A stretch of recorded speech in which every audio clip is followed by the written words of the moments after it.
Every year, as the mountain clouds gather over the hills of Peak, the landscape begins a transformation that has shaped Chakhesang life for generations.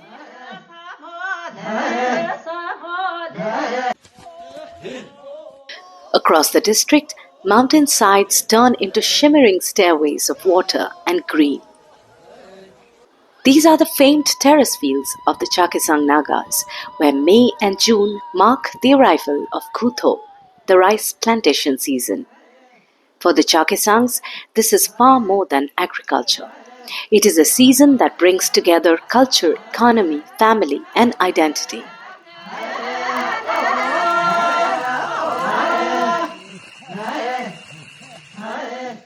Among Nagaland's 16 major tribes, terrace cultivation remains mostly closely associated with the Chakhesangs, Angamis, and other Tenyimi communities. Over generations, families have painstakingly carved these terraces into steep hillsides, creating a farming system that continues to sustain entire villages.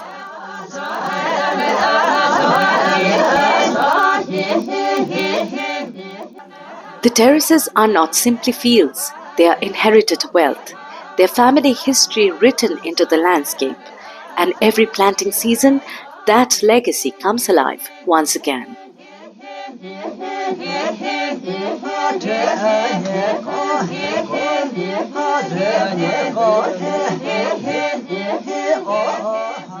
From dawn until dusk, families move across water-filled terraces, transplanting young rice seedlings by hand.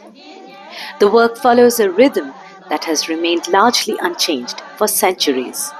There is conversation and laughter, and sometimes the sounds of traditional work songs floating across the valley.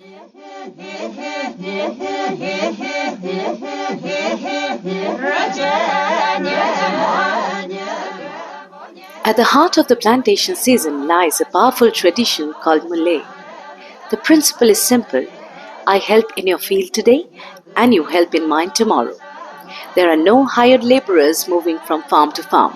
Instead, neighbors, relatives, and friends work collectively, ensuring that every household receives support during one of the most important agricultural periods of the year.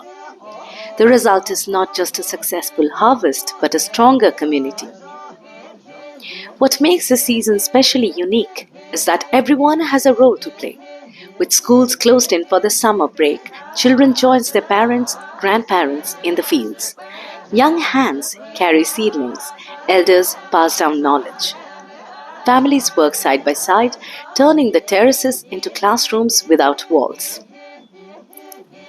For many children, their first lessons about responsibility, community, and heritage are learned standing ankle deep in mud. Here they discover where their food comes from, and perhaps more importantly, who they are. The terraces also tell a story of self-reliance.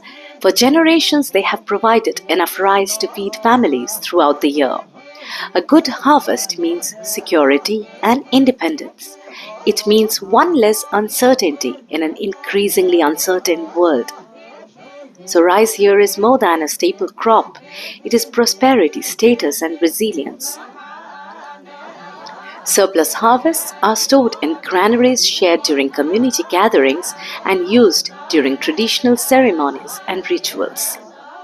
And while Khutho may not appear on a festival calendar, it carries the spirit of a celebration. The beginning of the plantation season is often marked by prayers for rain, fertility, and a successful harvest. Families gather for meals after long days in the fields. Traditional rice beer is shared. Stories are exchanged. Songs linger in the evening air long after the work is done. The terraces slowly turn green, and with them grows the promise of the year ahead.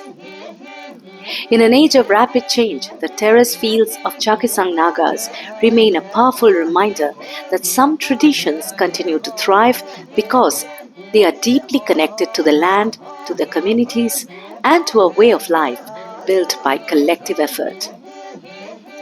Here in the hills of Fake, every single planting is more than just a crop. It is an investment in heritage, a lesson passed from one generation to the next, and a living tradition that continues to nourish both people and identity. Every morning in our house begins with a race.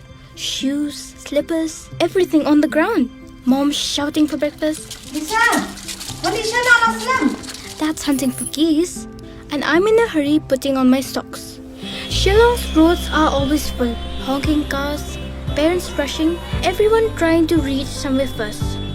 Then one day, the STEM's bus came to our lane. Big, bright yellow, like sunshine on wheels. The bus is always on time. Our caretaker waves. It feels like family arriving. Inside, it's not just seats and bags and uniforms. It's laughter, stories, songs, small little friendships growing every morning. We share snacks, help in homework, and learn to wait for each other. I think that's what community really means. Caring for people who share your road. When I see other parents dropping their kids one by one, I think, wow, if one bus can take 50 of us, that's 50 cars less on the road. My father says the bus helps save money because it's not just fuel we're saving, it's time too, and time matters. And my mother knows exactly where I am, every turn, every stop, all thanks to the STEM's app on her phone. The bus feels safe, clean seats, big mirrors, and a careful driver. When a new student comes in, we always make space, and by the next stop, we're already laughing. When we reach school, our caretaker walks us right to the gate. And after school, the caretakers are always waiting, smiling as they walk us back to the bus.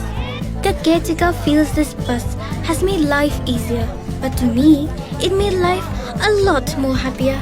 Because one bus doesn't just save money or time, it saves mornings. It gives us cleaner air, calmer roads, and families who can breathe a little easier. I think our city is growing smarter, not faster, just kinder. And every day, this bus carries something more than just us children.